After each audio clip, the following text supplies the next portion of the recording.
When people think of Yemen, the world often recalls only headlines filled with smoke, fire, and destruction, a nation reduced to a single-word conflict. But the truth is often obscured by the noise of the times. Beneath that layer of ash lies another world, one that feels forgotten by time itself, preserving extraordinary secrets that have helped shape human history.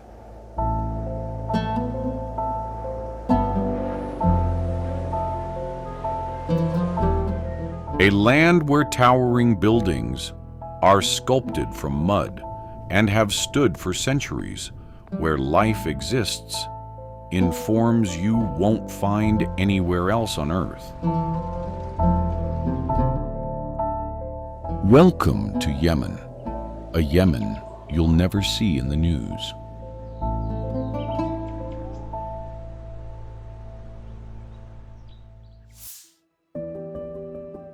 Socotra, the lost island time left behind. What you're seeing isn't another planet from a sci-fi film, nor is it a setting any Hollywood production could ever create. This is a real island on Earth. Here, trees look like they're growing upside down, sap runs red like blood, and people speak a language most of the world has never even heard. This is Socotra. The island feels like a place that shouldn't exist. We begin our observation at the very edge of the Persian Gulf, in a place that challenges our most basic assumptions about the ground beneath our feet.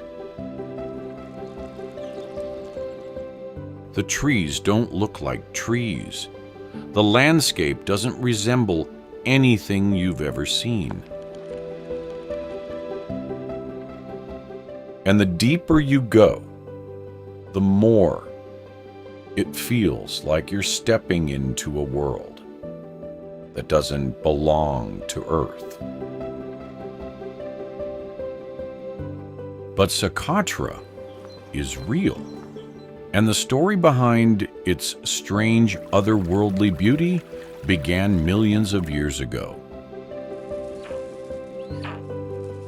The waves gently rolling onto the beach are not the familiar shades of blue.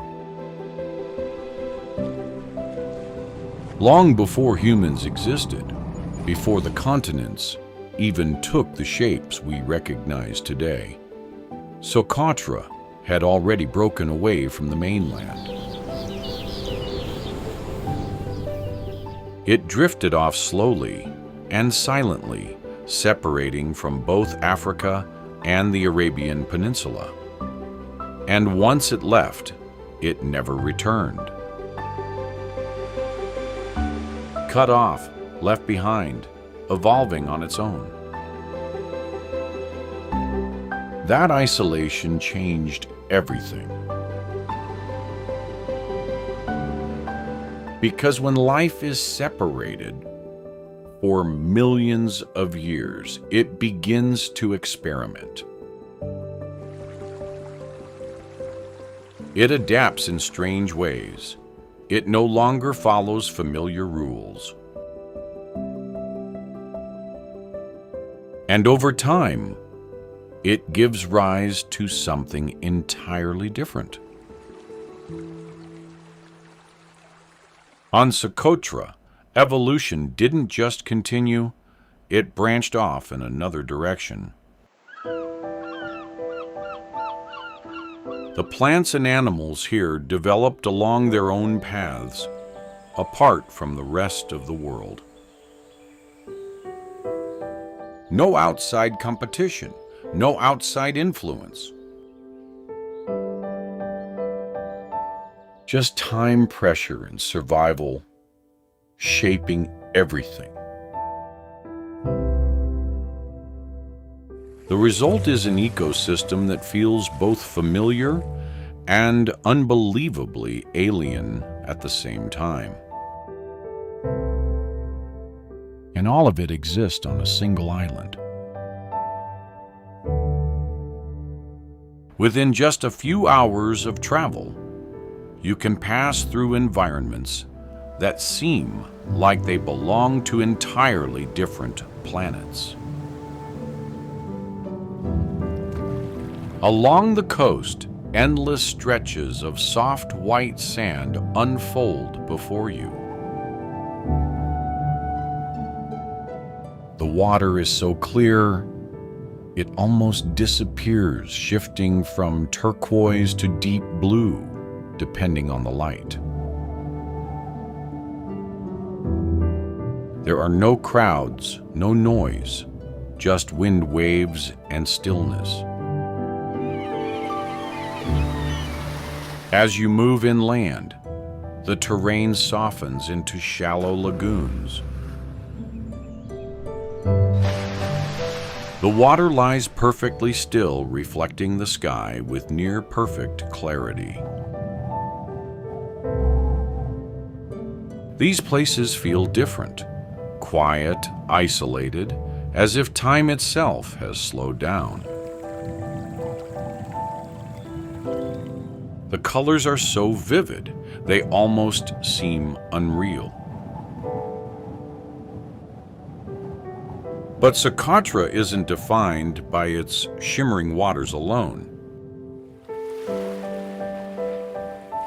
Massive white sand dunes rise from the ground, sculpted by the very winds that once isolated the island. They look like waves frozen in midair. Standing there, you can see the sea in the distance, while everything around you feels like a desert. It's a contradiction that's hard to make sense of, yet somehow it fits perfectly here. They are the patient work of kinetic energy.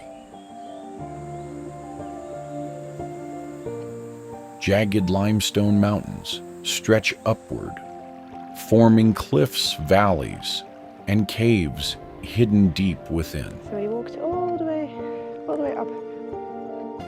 Some of these caves remain only partially explored, preserving traces from thousands of years ago, back to a time before humans ever set foot here.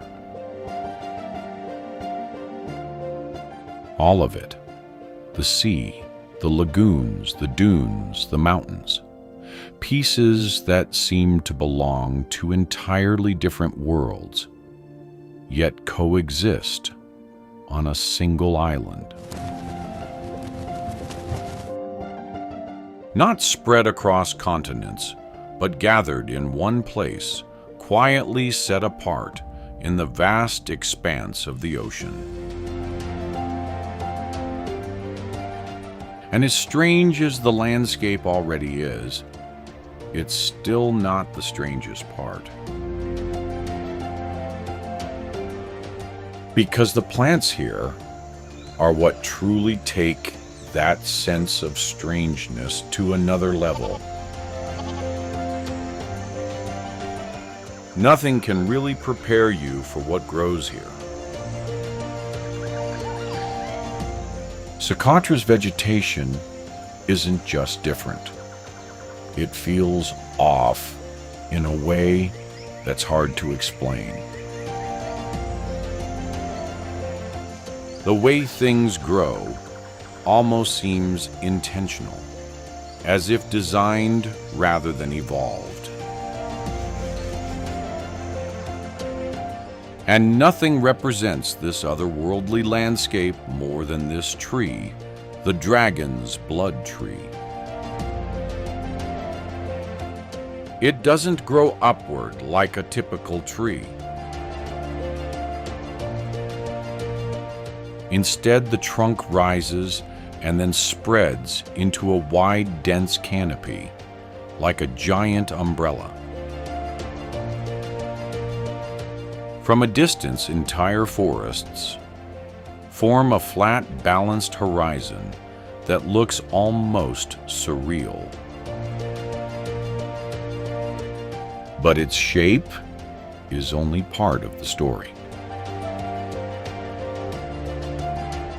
If you cut into its bark a deep red resin, thick and almost unreal, bleeds out from within.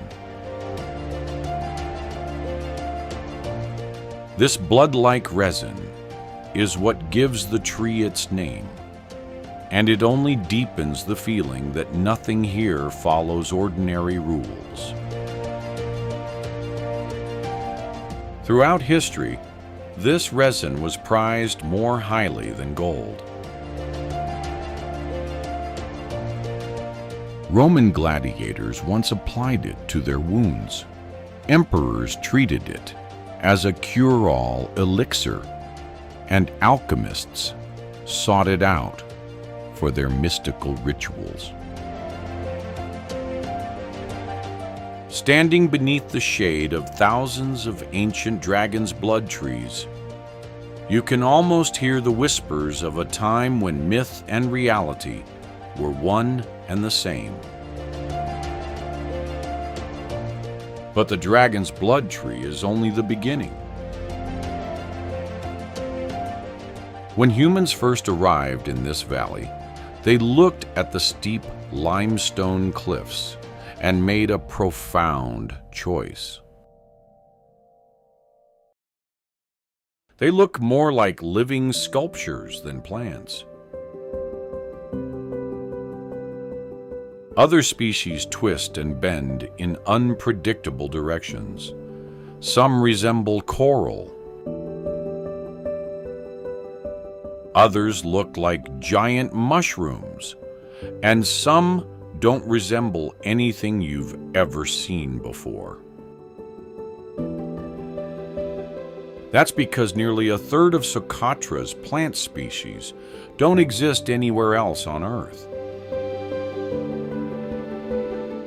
Not just rare, not just endangered, completely unique. And that leads to a question.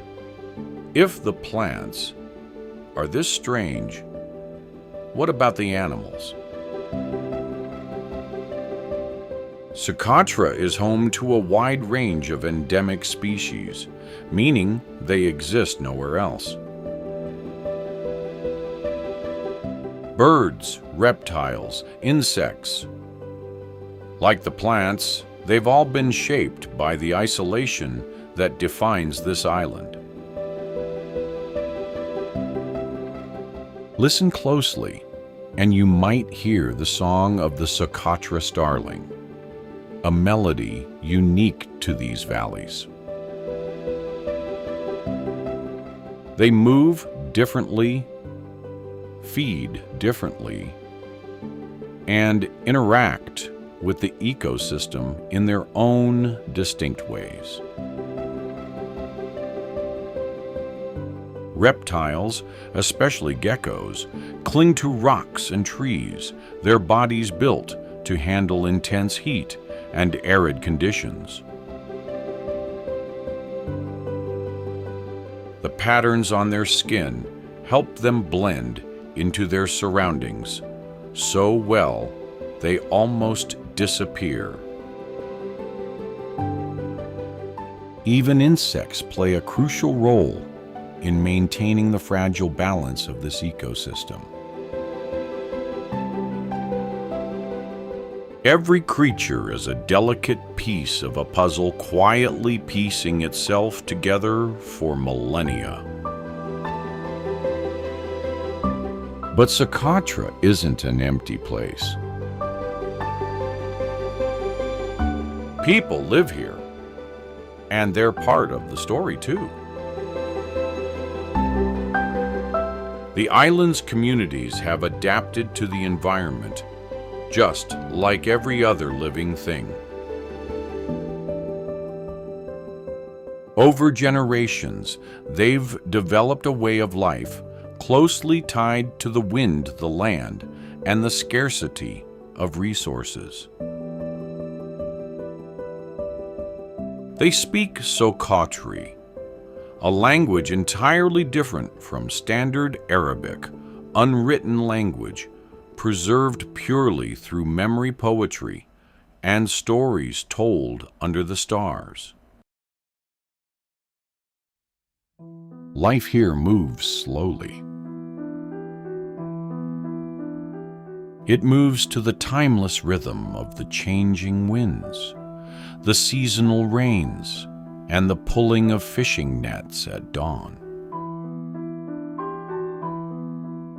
It is a profound simplicity, a life not built on conquering nature, but on deep, respectful harmony with it. In our fast-paced modern world, it is easy to feel that every corner of the globe has been mapped, categorized, and tamed. But Socotra offers a gentle reminder. It reminds us that the Earth still holds a few quiet mysteries. It shows us that isolation does not always mean loneliness. Sometimes when nature is left entirely alone, it creates a masterpiece. It traps moisture moving south from the Caspian Sea, forcing it to condense and fall as heavy snow.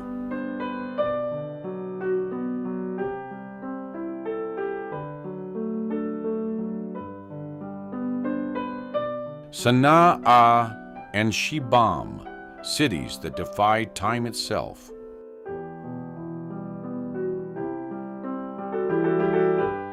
If Socotra feels like another planet, then mainland Yemen feels like another time. A place where cities don't just exist, they endure. Where architecture isn't just functional, but deeply symbolic.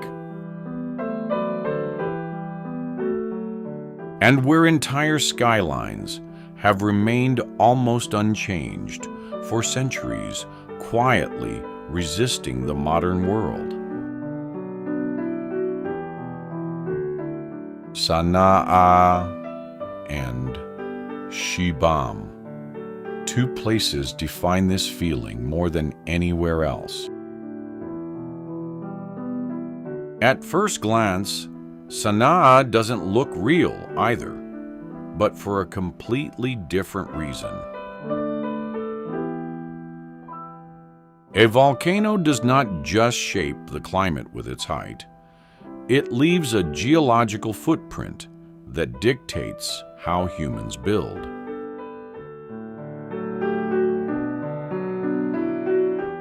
To understand how people survive the freezing winters of the mountainous Northwest, you have to look at the debris left behind by prehistoric eruptions. Windows are framed like artwork, glowing softly when light passes through them. From a distance, the entire city resembles something almost edible, like gingerbread houses carefully stacked and endlessly repeated. But this isn't a recreation. It isn't a preserved theme. It's real, and people still live here. The old city of Sana'a is believed to be over 2,000 years old. That alone is difficult to comprehend. But what's even more remarkable is how much of it still stands, and it is still used in everyday life. These buildings aren't ruins, they're homes. Each one is constructed using traditional materials, mud, brick, stone, and gypsum, layered and reinforced in ways that have allowed them to survive for generations.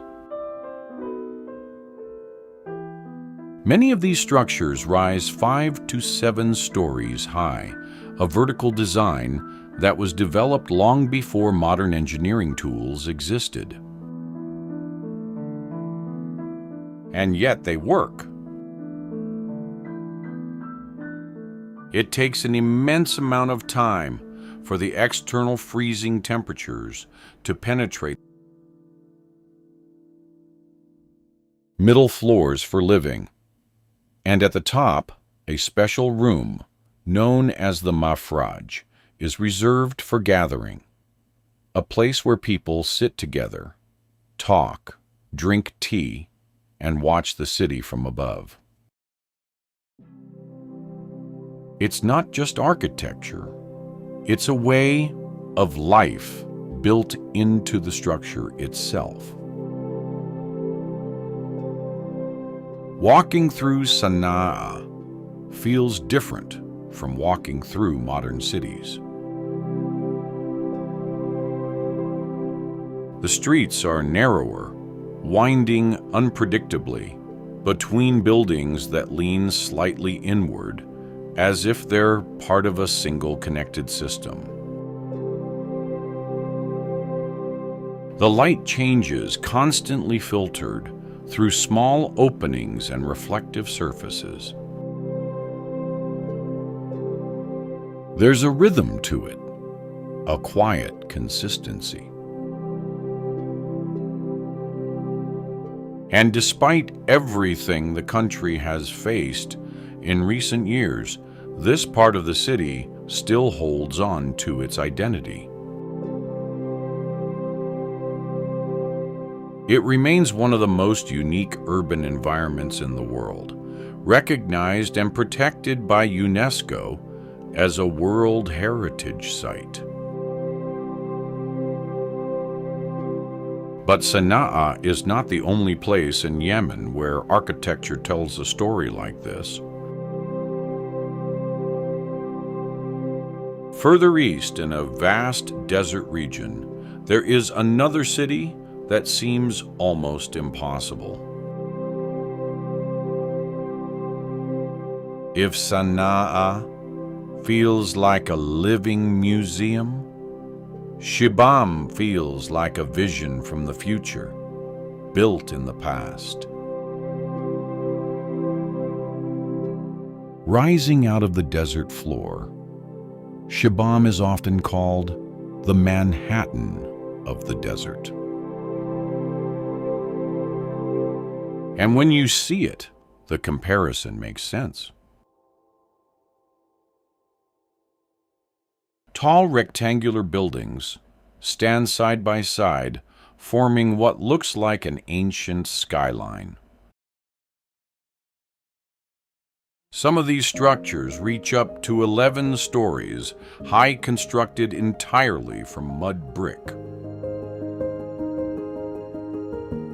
From a distance, the city appears almost geometric. Clean lines, uniform shapes, and a density that feels surprisingly modern. But this city is not modern at all. Shibam dates back to around the 16th century, and its vertical design was not an aesthetic choice. It was a necessity. As you walk closely past the intricate bas-reliefs and the bases of the great columns, you will notice dark, jagged scars eating into the pale limestone. Instead of spreading out, the city condensed itself, creating one of the earliest examples of urban vertical planning. In a way, It was a solution to a problem we still face today. In 330 BCE, the armies of Alexander the Great set Persepolis on fire. Mud. Every building here is made from it. Sun-dried bricks, carefully stacked and maintained over time. It's a material that seems fragile, temporary, and yet these towers have stood for hundreds of years. Of course, they require constant care. The desert environment is harsh, and without regular maintenance, the structures would slowly erode.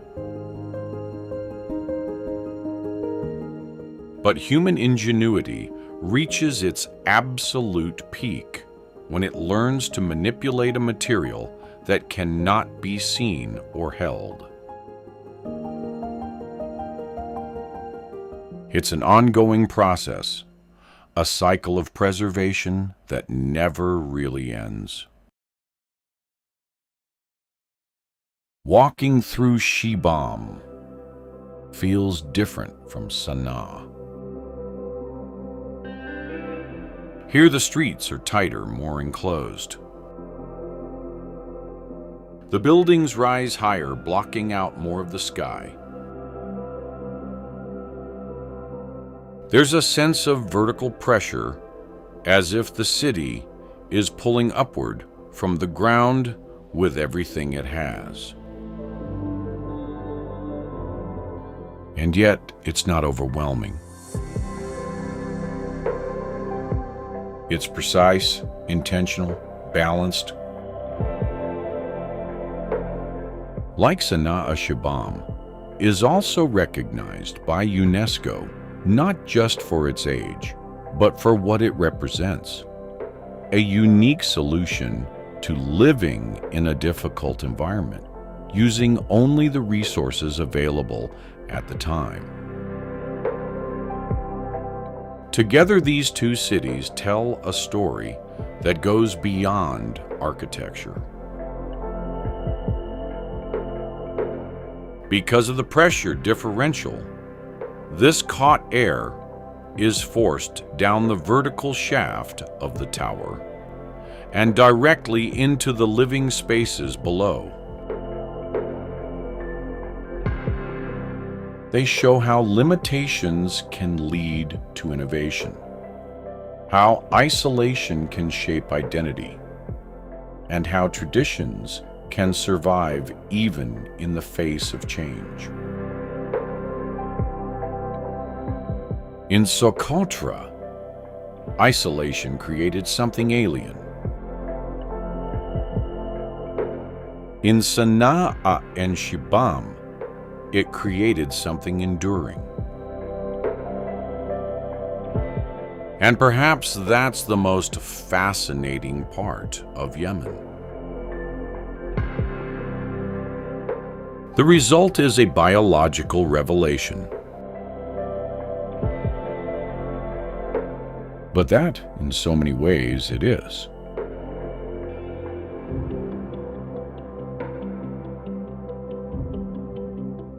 But step inside a room situated beneath a bad gear, and the environment changes completely.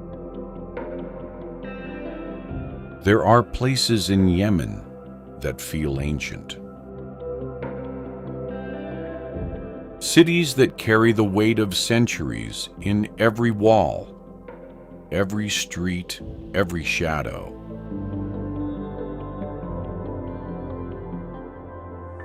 And then, there is a place that feels like a dream. As you leave behind the dense earthen skyline of Sana'a, the landscape begins to open. The buildings thin out. The air feels lighter. The road winds its way into the quiet expanse of Wadi Dar, a valley that feels almost unexpected in this part of the world. Green, alive, surrounded by rugged stone and sunlit hills. For a moment, everything seems calm, grounded, real. And then you see it. Rising abruptly from the valley floor, a towering structure emerges, perfectly vertical, impossibly balanced, as if it's piercing straight through the sky. It doesn't blend into the landscape. It interrupts it, commands it. A palace, standing on top of a single massive rock. This is Dar al-Hajar. At first glance, it doesn't look like something that should exist. It feels like a fragment from a story, something imagined, not built. The kind of place you'd expect to find in a world of fantasy, hidden deep within the pages of The Lord of the Rings, or whispered through the tales of 1001 Nights. A structure that defies gravity, defies logic. And yet, it stands here in the real world. Dar al-Hajar is not just a palace, it is a statement. You leave a world of muted earth tones and step into the core of an exploding emerald galaxy. That even in a harsh, unforgiving landscape, something extraordinary can take root and reach upward. But this story doesn't begin with the palace itself. It begins much earlier. The version of Dar al-Hajar we see today was built in the 1920s during the reign of Imam Yahya. At the time, it served as his summer residence, a place to escape the intense heat of the lowlands to find cool air privacy and control. But the rock it stands on is far older than that. Long before the palace existed, long before modern Yemen took shape, this towering stone formation had already been chosen.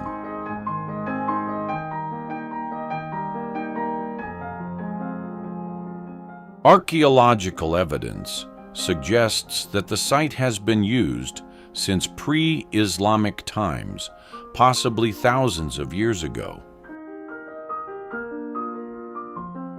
The foundation of the palace is not just architectural, it is historical, layered with generations of human presence. And the choice of location was no accident. At first, it might seem impractical. Why build on top of a solitary rock, isolated from everything around it? But there is a profound philosophy woven into this physics. The valley of Wadi Dar is known for seasonal floods. When you stand in the center of Shah Cheragh and look at the walls, you cannot see a clear, coherent reflection of your own. By building upward above the valley floor, the palace becomes untouchable, safe from destruction. At the same time, elevation brings relief. Higher ground means cooler air, stronger breezes, a natural escape from the suffocating heat below. In a region where temperature defines comfort, this matters more than anything. But beyond practicality, there was symbolism, power. To stand above the land is to command it. To see everything from a single point is to control it. The isolation of the rock transforms the palace into something more than a residence. It becomes a fortress. A vantage point, a throne elevated by nature itself. From here, a ruler doesn't just live. He watches, he oversees, he dominates the landscape in a way that no ordinary structure ever could. And yet, what makes Dar al-Hajar truly extraordinary is not just where it stands, but how it stands. The palace rises 5 stories high, but it does not feel like it was placed on the rock.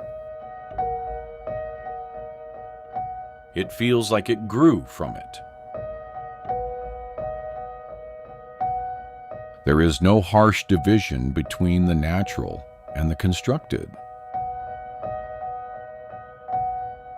No clear boundary where stone ends and architecture begins. The rough, dark surface of the basalt rock blends seamlessly into the smooth, structured walls above. It's as if the building was carved upward from the earth itself. This is where the genius of its design becomes clear. Instead of forcing nature to make space for architecture, the builders worked with it. They adapted to the shape of the rock, allowing the structure to follow its contours, its angles, its presence. The result is something that feels unified, organic, yet deliberate, massive, yet balanced. From a distance, the palace appears almost monolithic, like a single entity, rather than separate components. But as you move closer, the details begin to reveal themselves. And they are unexpectedly delicate. The heavy stone and mud brick walls are outlined with fine white gypsum patterns, tracing across the surface like hand-drawn lines. Windows are framed with intricate designs, softening the severity of the structure. These are known as takrim windows, ornamental, precise, almost lace-like in their execution.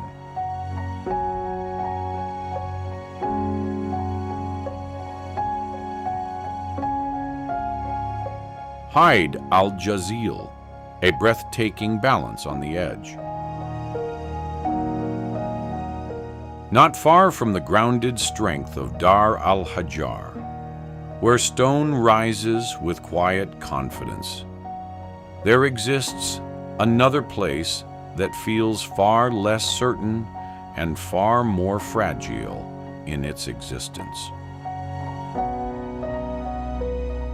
It is a place where the boundary between balance and collapse is constantly tested, not through dramatic events, but through the slow and persistent forces of time. This is al-Jazil. As you approach the region, nothing immediately prepares you for what you are about to see.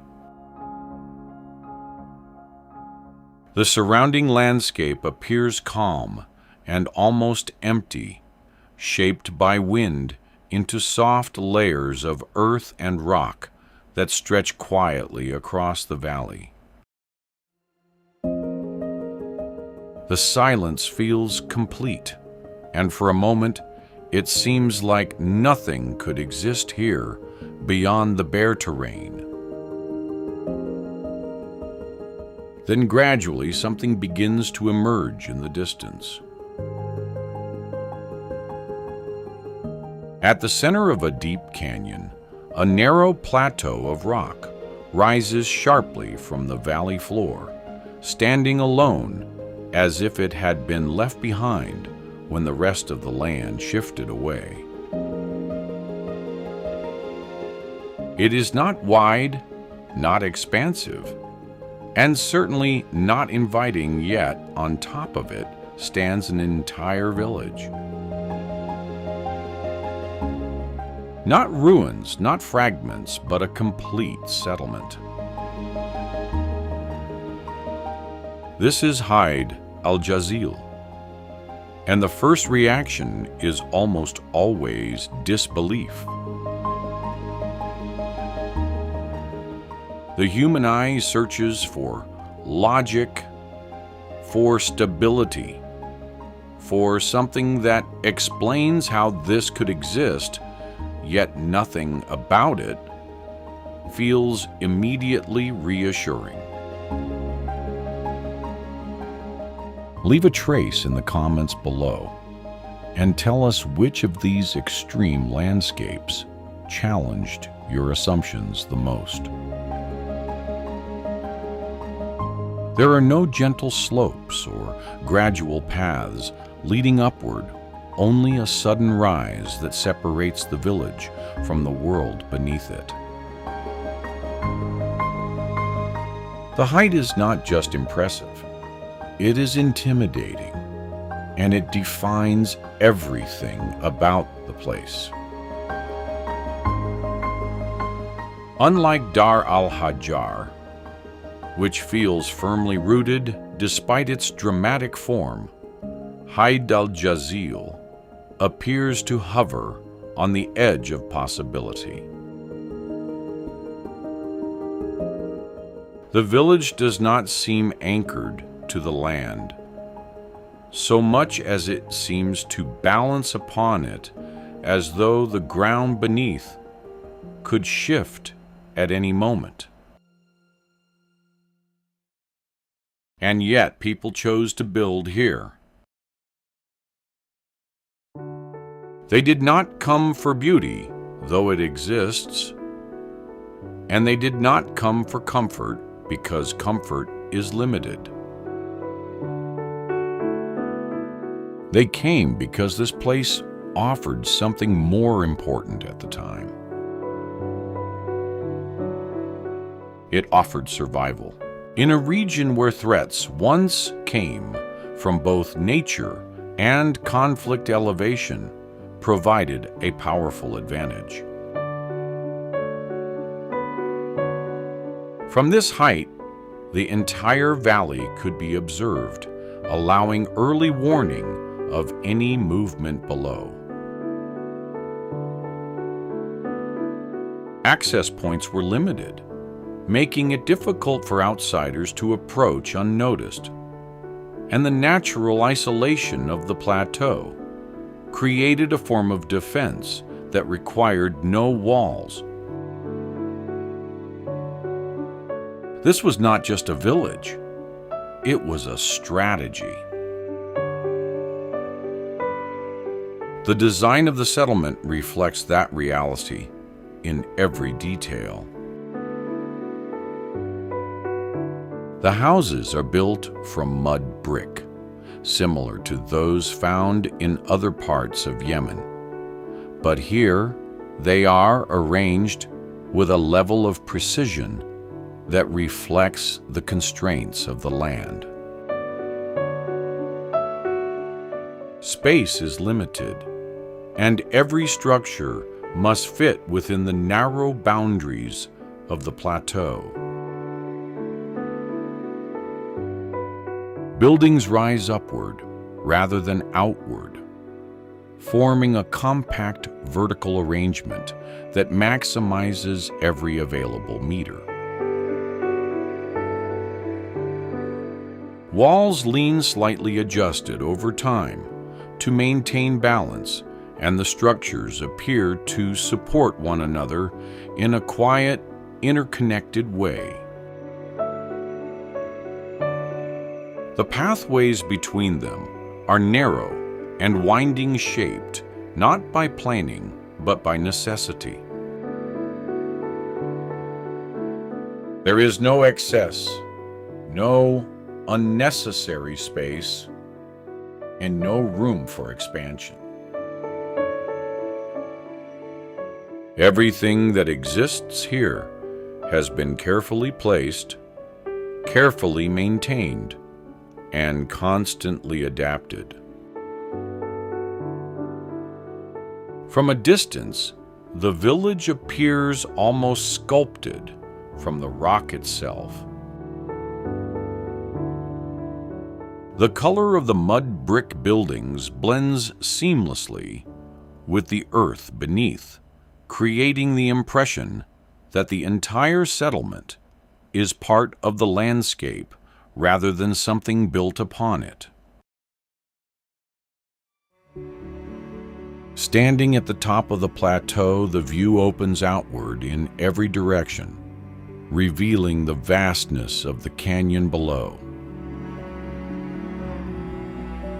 The valley stretches into the distance, its stillness broken only by the movement of wind across the land.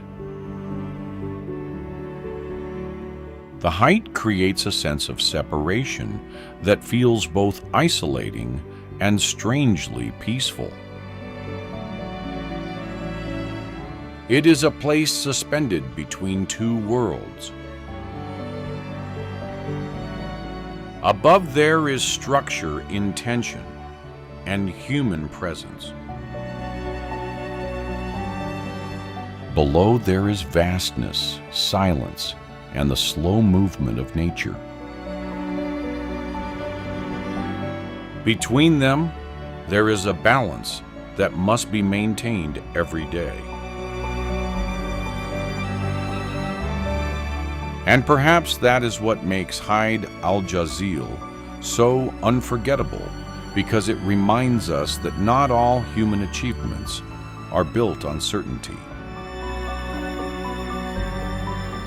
Some are built on risk, on balance, and on the willingness to live in places where stability is never guaranteed.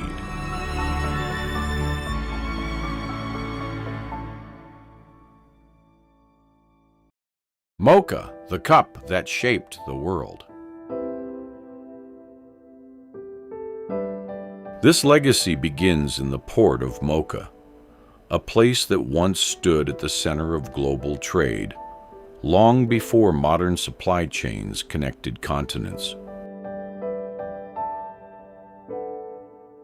Ships arrived here from distant lands carrying goods, stories, and ambitions, but they often left with something far more valuable: coffee.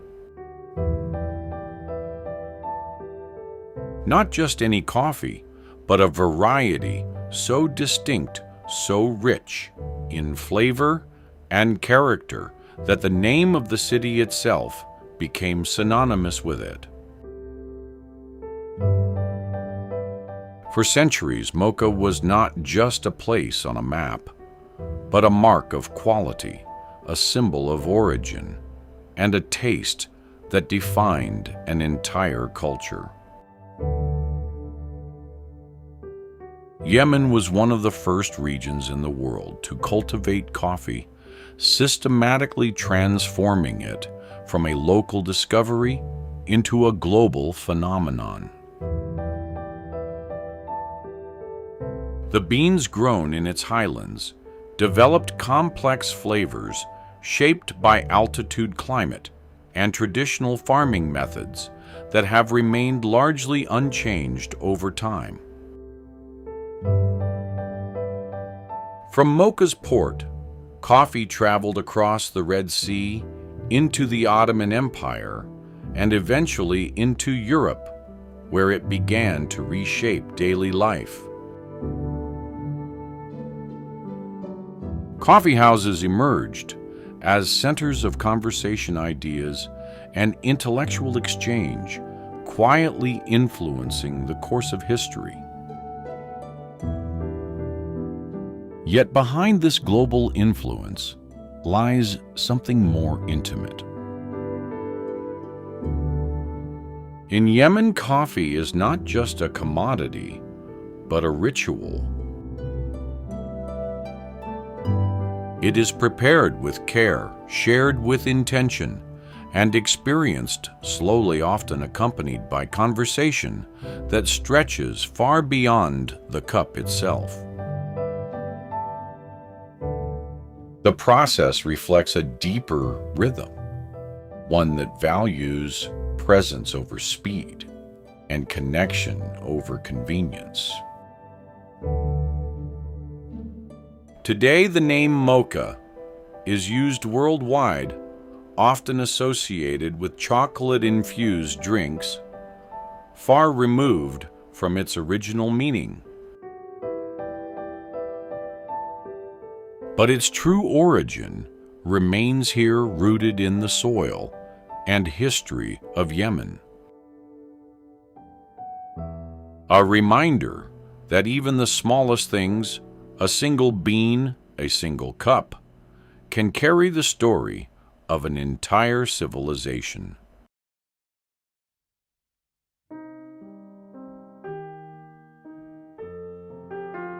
Aden is a city that feels shaped as much by geology as by history.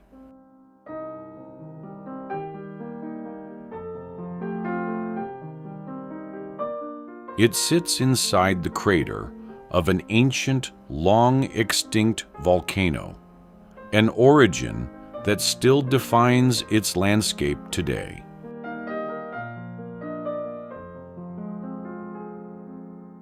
Dark volcanic rock rises around the city like a natural wall, creating a setting that feels both protective and isolated.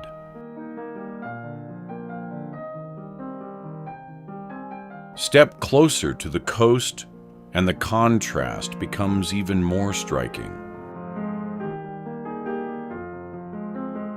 Here, barren mountains meet the open sea with the deep blue of the water, cutting sharply against the dry, rugged terrain. But Aden is more than just its dramatic geography.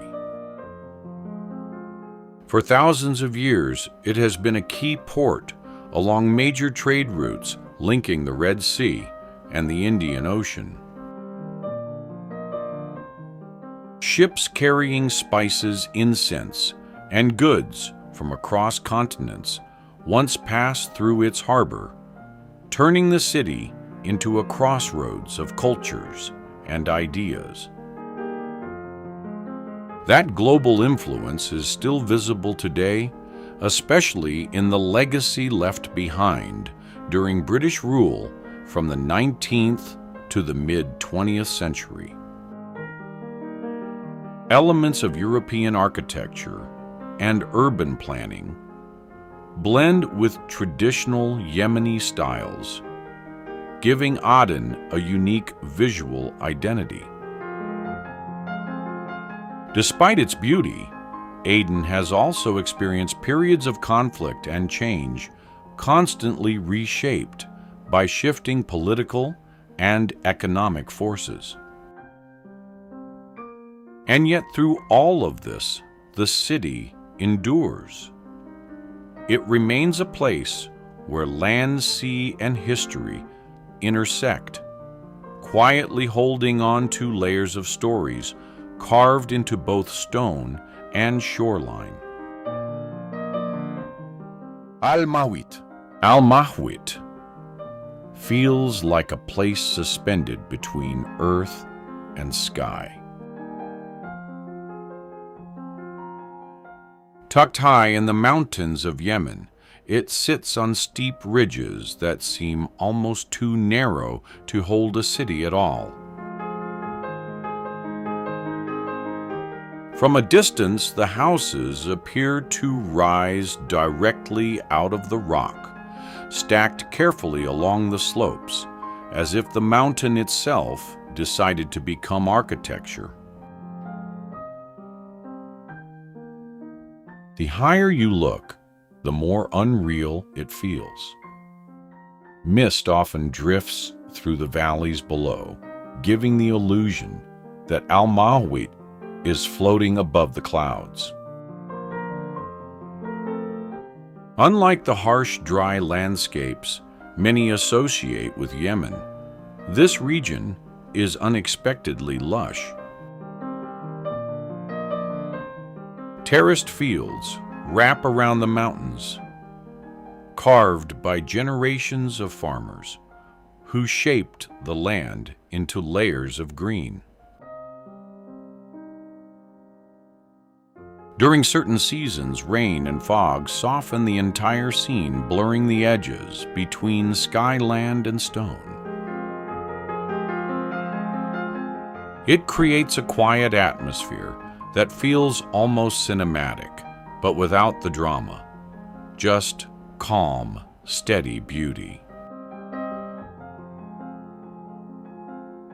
The architecture here reflects both necessity and tradition. Tall, narrow houses are built from local stone, designed to fit into the terrain rather than fight against it. Windows are often small, and structures rise vertically, maximizing limited space while offering views that stretch across entire valleys. Life in al-Mahwit moves at a slower pace, shaped by geography and isolation. What makes this place stand out isn't a single landmark or moment. It's the setting itself.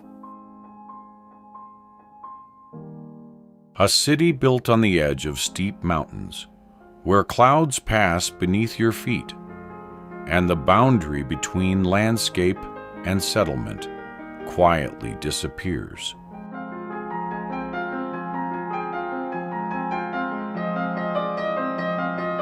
Yemen is not just a place you visit. It's a place that challenges how you see the world.